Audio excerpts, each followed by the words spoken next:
Buenos días, buenas tardes, buenas noches, como en cada ocasión, un nuevo podcast de Compliance sin Fronteras. En esta ocasión estoy acompañada por Patricia Rivas Mandujano y un tema de los que hablaremos es de la función del compliance más allá de la empresa. Así que bienvenida Patricia, muchas gracias por aceptar esta Muchas invitación. gracias a ti por la invitación. Por favor, yo les quiero presentar ante todo a Patricia. Patricia es graduada en leyes con diploma en International Compliance Anti-Corruption por la George Washington University.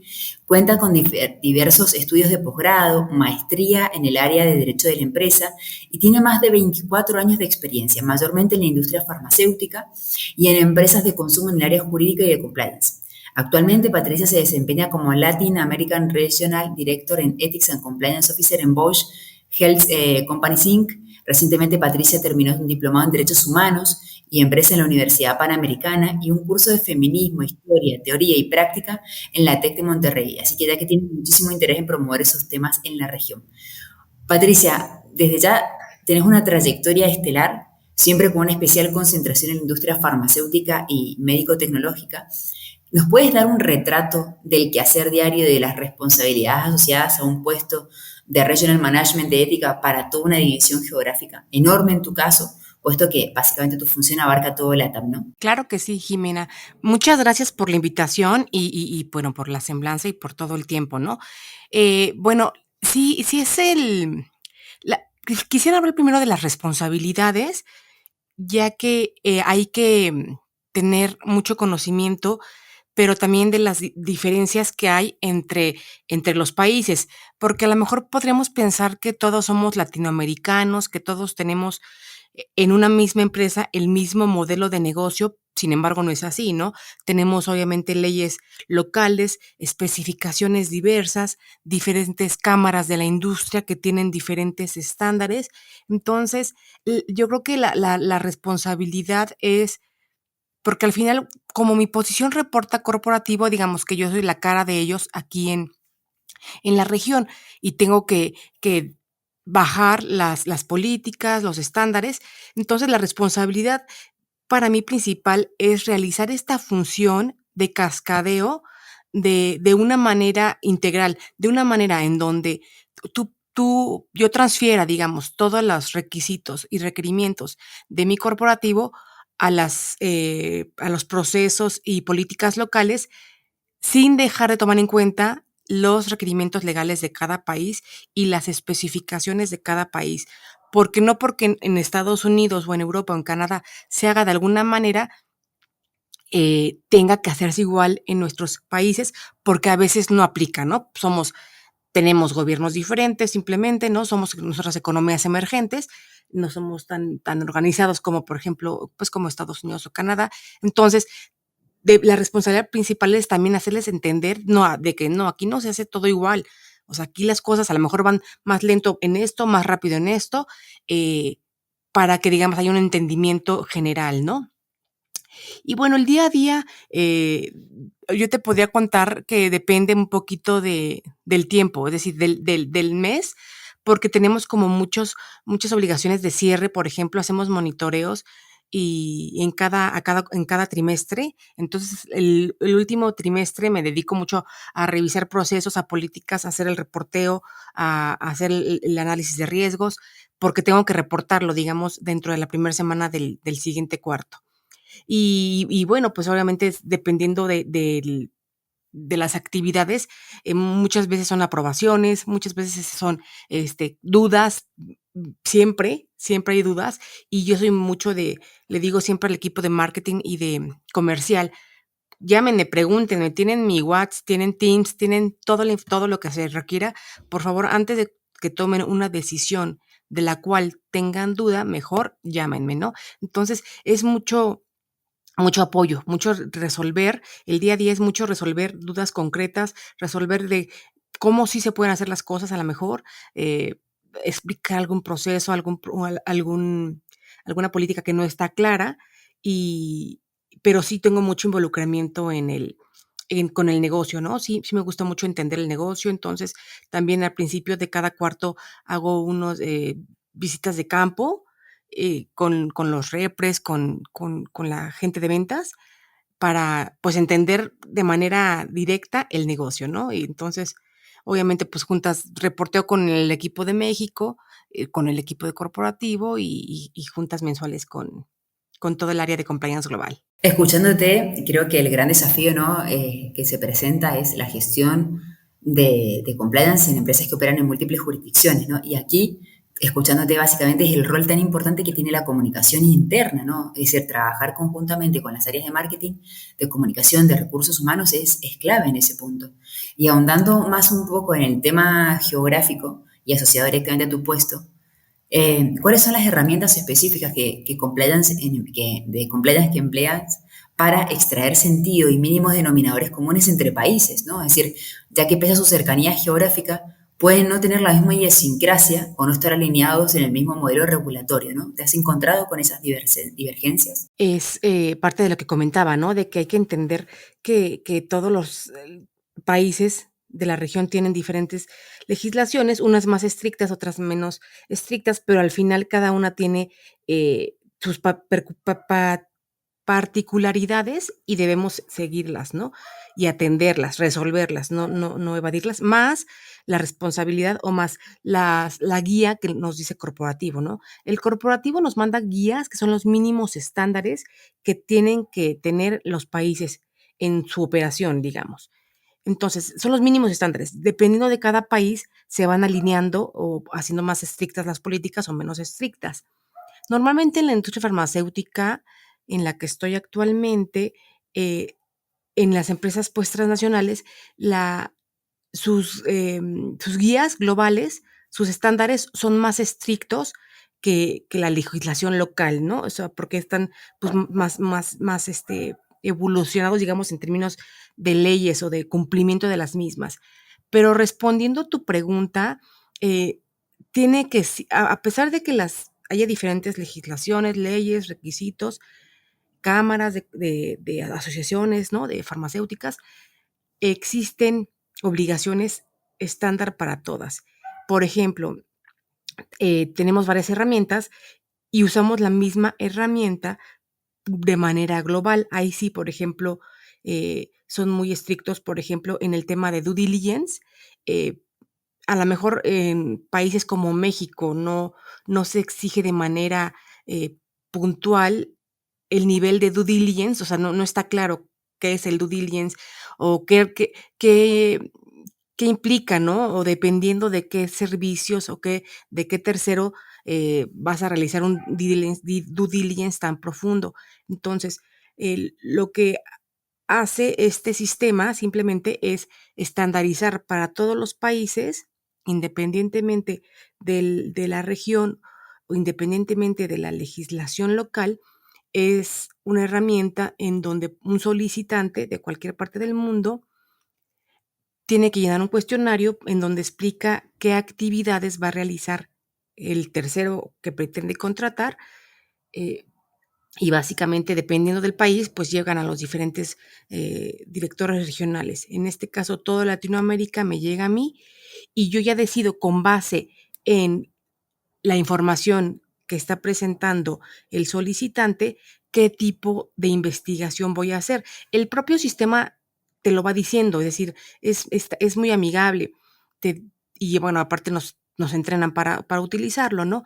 Por ejemplo, los terceros que son de riesgo, que son intermediarios, que tienen facultades que nos representan frente a la autoridad o que realizan actividades de copromoción, son los de alto riesgo. Entonces, normalmente pido un due diligence más profundo y dependiendo también del país, si es Centroamérica, si es, por ejemplo, un distribuidor, no es lo mismo que si es eh, que si es un eh, vendor o un proveedor. Entonces, hago las diferencias y ahí sí depende ya de mi criterio, pero con base en una información que esté en una herramienta, qué tipo de tratamiento le voy a dar.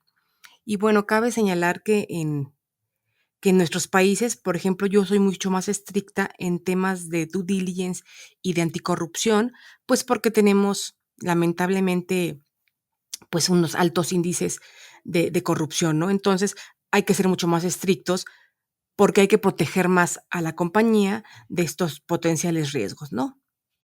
Sí, la verdad que es crucial la gestión de terceros y independientemente de que hay diferentes motivos, la exigencia del órgano regulador, ser sujetos obligados de blanqueo, etcétera. Hoy en día, por el efecto contaminación, exigencias de auditorías, temor a sanciones internacionales, etcétera, hay mucha disparidad en Latinoamérica. Y básicamente siguiendo con el tema de abundar en las enormes implicancias que un puesto como el tuyo para una multinacional cotizada, ¿cómo a efectos de compliance logras establecer sentido a estas grandes diferencias en cuanto a terceras partes de due diligence que son mandatorias en cada una de las jurisdicciones en LATAM? Primero hay que entender bien de qué se trata el negocio y de qué se trata la solicitud eh, que están realizando, ¿no? Es decir, diferenciar entre, por ejemplo, entre distribuidores o clientes y entre proveedores.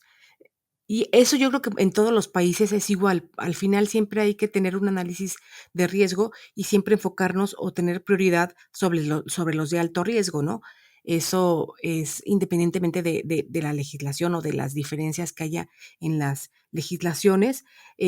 Por ejemplo, si hay un reporte, ¿no? Que se llama, es el due diligence, el digamos, el básico es esta empresa que nos trabaja para nosotros, hace toda la investigación desde información pública, ¿no?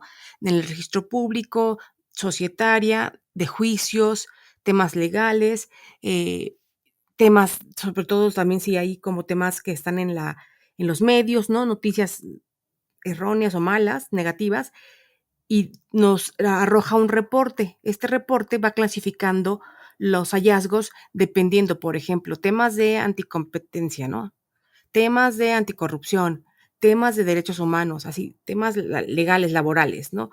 Para que uno evalúe. O sea, la importancia del trabajo, de diseminar la importancia de la contratación de una herramienta para tener, para realizar due diligence, yo creo que la mayor importancia recae en el revisor, en la persona que está revisando, que está interpretando esos hallazgos y que decide hacer un plan de mitigación en caso de que haya hallazgos o simplemente no haya hallazgos, ¿no?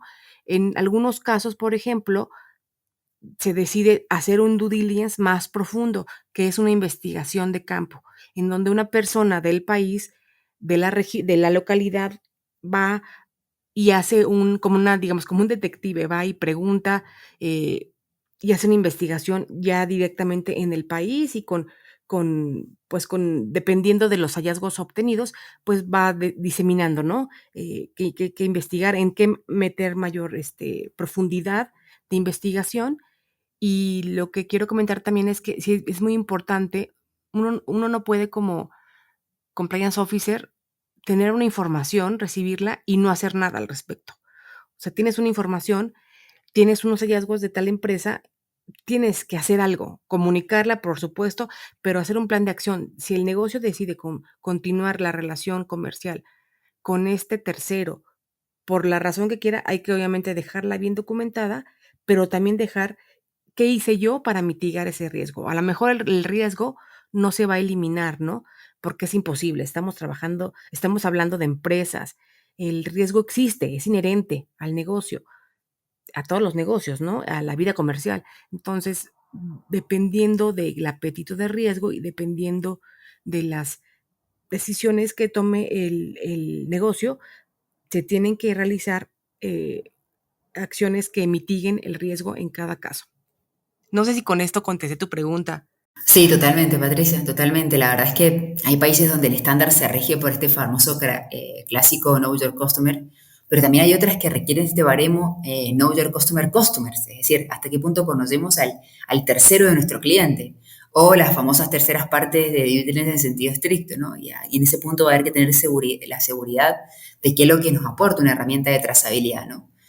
En general, eh, para complementar un poco tu respuesta, ¿qué rol está jugando la tecnología en la gestión de riesgos? ¿No? ¿Nos ayuda a tener programas de compliance eficazmente implementados? ¿Cuál crees que es la tendencia a futuro? ¿No? ¿Y qué nos puedes compartir en ese punto de cómo lo has incorporado internamente? Creo ¿No? que es una pregunta muy interesante y muy actual, ¿no?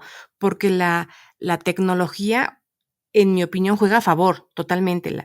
La tecnología siempre sujeta a la revisión de una persona, ¿no? Siempre sujeta a la interpretación de una persona que tenga la experiencia, que conozca el negocio, bla, bla, exacta, etcétera. Pero lo que comentas es un facilitador, porque puede servir desde repositorio, ¿no? Obviamente para que se guarden todos los expedientes o todas las investigaciones y lo que se hizo, ¿no? Pero también puede servir como para que los aprobadores también vayan teniendo visibilidad de las cuestiones que se están aprobando y todo quede en un sistema trazable. Creo que también es importante la trazabilidad y creo que favorece los tiempos de respuesta. Básicamente para mí serían eh, los dos principales ventajas es que ayudan al negocio como para tener visibilidad en las diferentes áreas de lo que se está revisando y de lo que se está aprobando. Y si están los tiempos establecidos, si las personas entienden bien la herramienta, es un facilitador en el tiempo, ¿no? En que puedes aprobar desde un celular, si estás de viaje, en la computadora, puedes bajar los archivos eh, y tienes todo el historial y la trazabilidad de quién aprobó, comentarios. O sea, creo que es indispensable. Y en los trabajos que yo he estado, porque no solamente en el actual, todas las desde que en compliance utilizamos muchas herramientas y muchos sistemas ya, conocidos o universalmente conocidos para la administración de riesgos, por supuesto, porque te los va calificando, porque te va estandarizando, digamos, los conceptos, eh, para que todos hablemos un mismo idioma. Y me imagino que cuando, por ejemplo, alguien, el compliance officer, el chief compliance officer, tiene que reportar al board, ya está estandarizado todos los riesgos, o sea, hablamos el mismo idioma en todas las regiones de todo el mundo, de los países que apliquen, ¿no? Para mí sí es indispensable esta parte.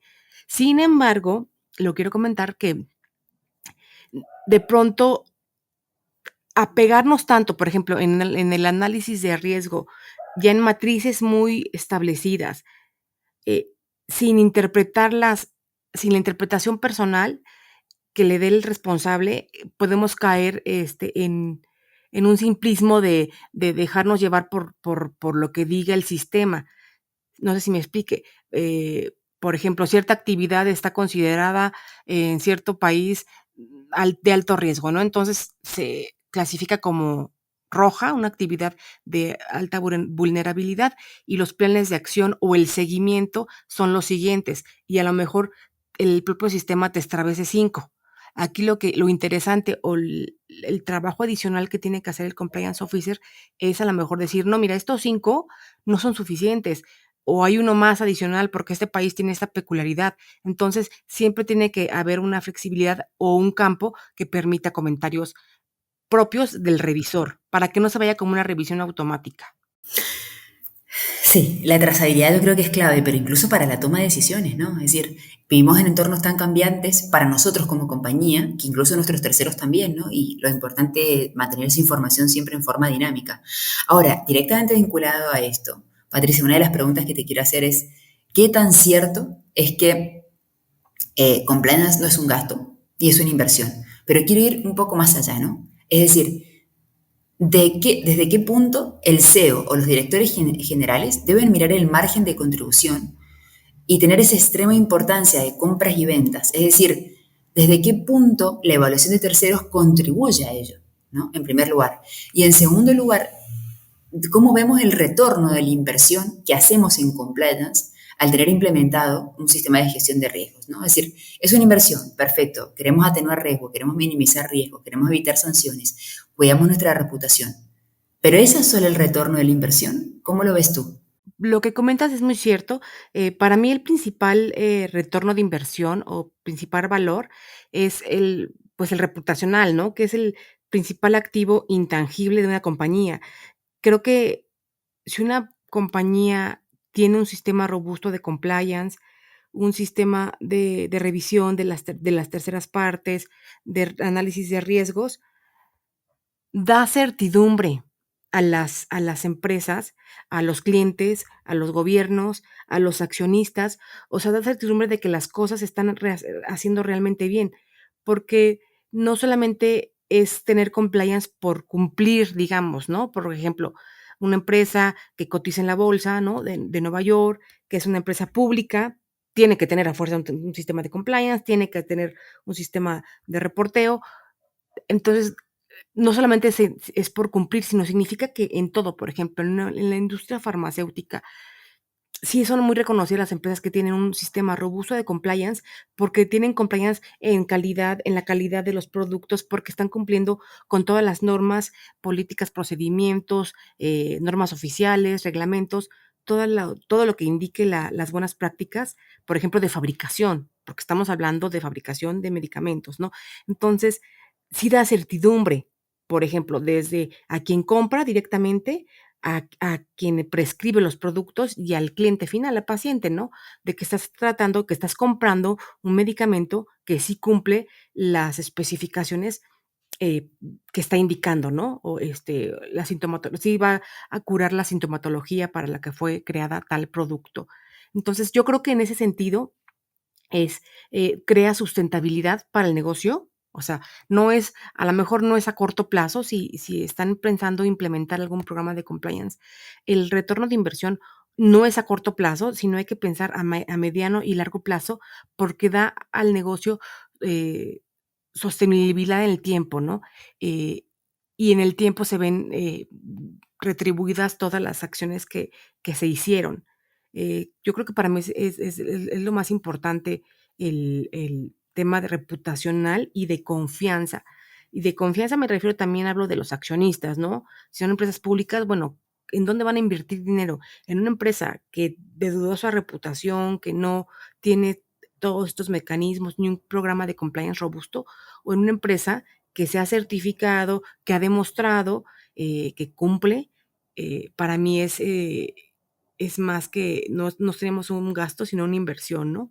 Sí, totalmente, totalmente. Y sobre todo esa famosa gestión de la reputación que tanto tenemos que cuidar, ¿no? Patricia, para concluir, ¿consideras que hoy en Latinoamérica una compañía de cualquier sector, de cualquier tamaño, debe contar con un sistema de compliance como ventaja competitiva, independientemente de que la ley no los exija o no? ¿Cómo ves esta visión de lo que el mercado nos exige? Pues yo creo que sí, yo creo que sí es una ventaja competitiva, es algo que se debe de vender como algo positivo en el mercado, ya que, pues, el mercado es muy competido, ¿no? Entonces, de pronto los clientes, los usuarios de cualquier tipo de empresa, de cualquier tipo de negocio, pues tienen de dónde escoger. Entonces, siempre van a escoger, o yo creo que van a escoger a una empresa que, además de que cumpla, ¿no? Con todo, que bueno, que tenga el producto que quieres, que tenga el precio que estás buscando, pero que cumpla, que sea, que tenga un programa, a lo mejor compliance no, si no lo pide la legislación, que ya lo están pidiendo casi todos, pero un programa ético de cumplimiento, un programa de apego a la ley, simplemente le de apego a la normatividad, que ves que es una empresa que es sana, yo creo que sí es una ventaja competitiva frente a los competidores que no lo tienen. Porque eso yo creo que se nota cuando eres compliance o cuando no eres no compliance, y no importa el tamaño de la empresa, ¿no? O sea, alguien tiene ética o no tiene ética.